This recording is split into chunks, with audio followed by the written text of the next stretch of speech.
और चरण 2 आगे बढ़ रहा है। और अगर आप उन लोगों में से एक थे जो सीधे onpassive.com के माध्यम से लॉगिन कर रहे थे, तो इसे बदलने की आवश्यकता है। इसलिए अब आपको अपने ब्राउज़र में oes.onpassive.com डालना होगा। आप इसे बहुत आसानी से कर सकते हैं। और एक बार जब आपने इसे कर लिया, तो आप इसे बुकमार्क कर सकते हैं ताकि आप इसे फिर से देख सकें। तो याद रखें, ओईएस तक पहुंचने एक्यूरेटली अब से आगे बढ़ते हुए इसमें है कोई भी ब्राउज़र आपको www डालने की आवश्यकता नहीं है। आपको केवल oes.onpassive.com डालना है और एक बार जब आपने ऐसा कर लिया, तो लॉगिन पेज आ जाएगा। आम तौर पर यदि आप क्रोम पर हैं, उदाहरण के लिए एड्रेस बार के दाईं ओर एक स्टार होता है, जहां आपने इसे टाइप किया है। यदि आप उस पर क्लिक करते हैं, तो वह आपके लिए उस पेज को बुकमार्क कर देता है। कर्नल डैनियल ली, आपके सुपर स्टिकर के लिए बहुत धन्यवाद। मेरे दोस्त, तो ओईएस के संबंध में मेरे पास यही एकमात्र अपडेट है। अगर आपको onpassive.com से यह संदेश मिल रहा है कि खाता निलंबित कर दिया गया है, तो यह आपका खाता नहीं है दोस्तों। यह केवल onpassive.com का पेज है। स्पष्ट रूप से इसे बदल रहे हैं, जिसमें भी वे बदल रहे हैं। और हम पता लगाएंगे कि और निकट भविष्य में, ठीक है, तो आज स्पष्ट रूप से हमारे उम्मा उम्मा आपकी जीतने वाली फॉर्मूलों के बारे में बात करने का आखिरी दिन है। मुझे उम्मीद है कि यह आपके लिए रुचिकर रहा होगा। याद रखें, मैं यहां जो करने की कोशिश कर रहा हूं, वह है कुछ ऐसा लाना जिससे आप सीख सकें, जिसे आप अपने ऑनलाइन व्यवसाय के लिए उपयोग कर सकें। और यह हर क्षेत्र में लागू होता है। हम केवल इसके बारे में बात नहीं कर रहे हैं यहां निष्क्रिय व्यवसाय पर। हम बात कर रहे हैं कि यह बिल्कुल किसी भी पर लागू होता है। व्यवसाय जिसमें आप शामिल हैं, चाहे वह ऑनलाइन हो, ठीक है, वास्तव में ये है कुछ ऐसा जो आपको मदद करेगा और आपके सफल उद्यमी बनने में सहायता करेगा, चाहे वह ऑनलाइन हो या ऑफलाइन।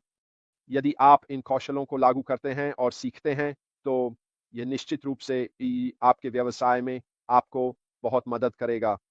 जो भी हो, ठीक है, और यही मैं करने की कोशिश कर रहा हूं जब तक हम ऑन पासिव के अगले चरण के लिए इस प्रतीक्षा अवधि में हैं। मैं बस आपको अन्य रास्तों का पता लगाने में मदद करने की कोशिश कर रहा हूं, जहां तक बढ़ने और आपका ज्ञान आधार और आप स्वयं क्या करने में सक्षम हैं। जैसा कि कल कहा गया था, एक मेंटर या कोई ऐसा व्यक्ति होना जो आपको सिखा सके, निश्चित रूप से एक बहुत अच्छा तरीका है। तो चलिए शुरू करते हैं फिर उस पर जो एक विजयी सूत्र बनाता है। और हमने विभिन्न लोगों के माध्यम से जाना है। स्पष्ट लक्ष्य और दृष्टिकोण, रणनीतिक योजना, ध्यान और निष्पादन, अनुकूलनशीलता, लचीलापन, संसाधनशीलता, टीम वर्क, सहयोग। अब आप चलिए आगे बढ़ते हैं फिर, बस कुछ और ही बच्चे हैं। अगला जो मुझे बहुत बहुत दिलचस्प लगा, वह था मजबूत नेतृत्व।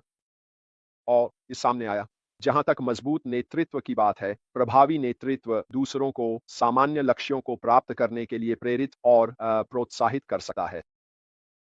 हमारे पास वास्तव में वह सामान्य लक्ष्य है ना, जहां तक हम सभी अब जो हासिल करने की कोशिश कर रहे हैं। मत भूलिए, मेरे लक्ष्य आपके लक्ष्यों से पूरी तरह अलग हैं।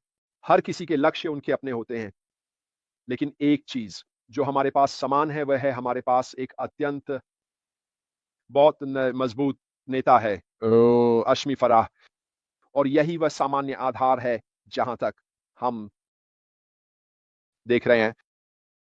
और वह है वह और उन्होंने कहा, प्रभावी सेवक नेताओं की ताकतें, शक्ति और निर्णय लेने को साझा करने से आती हैं, और दूसरों को सशक्त बनाने के लिए अधिकार को नीचे धकेलने से। उनके निस्वार्थ स्वभाव के कारण सकारात्मक स्थिति या सम्मान के संबंध में स्थिति साझा की जाती है।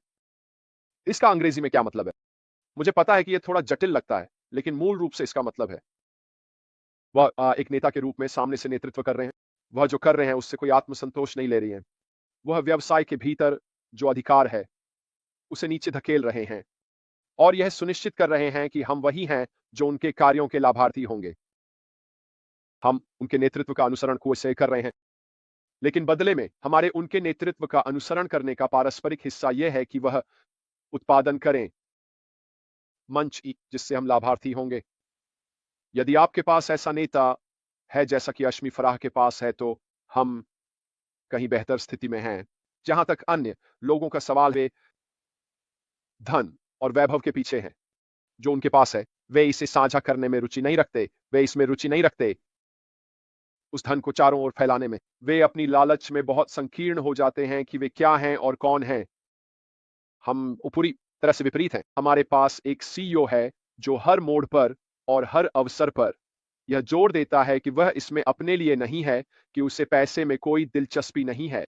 वह केवल एक ही चीज के लिए याद किया जाना चाहता है, वह है जो उसने मानवता के लिए किया है। ऐसे व्यक्ति का नेता होना निश्चित रूप से न केवल हमें प्रेरित करता है कि हम अपने लक्ष्यों और जीवन में जहां हम पहुंचने की कोशिश कर रहे हैं वहां आगे बढ़ें, बल्कि यह हमें ऐसे व्यक्ति का अनुसरण करने के लिए भी प्रोत्साहित करता है। और यह एक विजयी सूत्र बनाने के लिए बहुत महत्वपूर्ण चीजों में से एक है, ऐसे मजबूत नेता का होना जो हम सभी को प्रेरित करने और हमारे अपने लक्ष्यों को प्राप्त करने के लिए प्रेरित करने के लिए वहां है। विजयी सूत्र में बार बार जो अन्य चीजें सामने आती हैं उनमें से एक यह है, और मुझे उम्मीद है कि आप लोगों ने शायद गूगल किया होगा कि विजयी सूत्र क्या बनाता है, जबकि हम पिछले 2 या 3 दिनों से इस बारे में बात कर रहे हैं, और वह है गलतियों से सीखना। विजयी सूत्र का एक सबसे बड़ा हिस्सा है जो गलत हुआ है उससे सीखना, उन गलतियों का सकारात्मक तरीके से उपयोग करना ताकि आगे बढ़ा जा सके। यदि आप अपनी गलतियों का उपयोग नहीं करते और उनसे नहीं सीखते, तो यह संभावना है कि वे गलतियां फिर से होंगी। यह सब आपके विकास का हिस्सा है, आपके अपने ऑनलाइन व्यवसाय में एक व्यक्ति के रूप में बढ़ने का, कि जो उतार चढ़ाव आपके पास हैं, आप उनका ध्यान रखते हैं, आप सुनिश्चित करते हैं कि वह फिर से नहीं होगा। यही कारण है कि हमारे व्यवसाय में परिवर्तन अनिवार्य है। जो गलतियां की गई हैं उनके कारण परिवर्तन करने पड़े ताकि वे फिर से ना हो। यह तर्क संगत है यदि आप इसे तार्किक रूप से सोच रहे हैं। आपके सफर का हिस्सा आपके लक्ष्यों और सपनों की ओर बढ़ने का, और आप जो चाहते हैं वह यह है कि आप रास्ते में की गई किसी भी गलती से सीखें। वे किस प्रकार की गलतियां हो सकती हैं? यह साधारण गलतियां हो सकती हैं, जैसे गलत लोगों पर भरोसा करना या गलत लोगों के साथ जुड़ना। वे गलतियां हैं, और यदि आप उनसे नहीं सीखते और उन प्रकार के लोगों से खुद को अलग नहीं करते, तो आप वही गलती फिर से करने की संभावना रखते हैं। यही कारण है कि हम इतने सारे लोगों को सही भीड़ के साथ रहने के लिए प्रोत्साहित करते हैं, अपने आप को उन सही विचारधारा वाले लोगों के साथ जोड़ने के लिए जिनके पास आपके जैसी ही ऊर्जा है। और फिर आपके चारों ओर सब कुछ सही ऊर्जा और सही वाइब दे रहा होता है, गलत ऊर्जा और गलत वाइब के बजाय। यह आपके अपने सफर में आपको अत्यधिक मदद करता है। हम गलतियां करने के बारे में बात कर रहे थे, और अगर आप बढ़ना चाहते हैं तो आपको उनसे सीखना होगा। ये मासूम इसमें शामिल है सफल और खुश रहने में। जान खुश व्यक्ति सकारात्मक भावनाओं और गुणों जैसे आशावाद और अनुकूलनशीलता को प्रदर्शित करते हैं। वे चुनौतियों को स्वीकार करते हैं और अपने लक्ष्यों की ओर काम करते हैं, और अक्सर खुश रहने के कारण अधिक सफलता प्राप्त करते हैं। नकारात्मकता और भावनाओं को सही तरीके से संभालते हैं, जिससे वे कठिन समय में भी दृढ़ बने रहते हैं।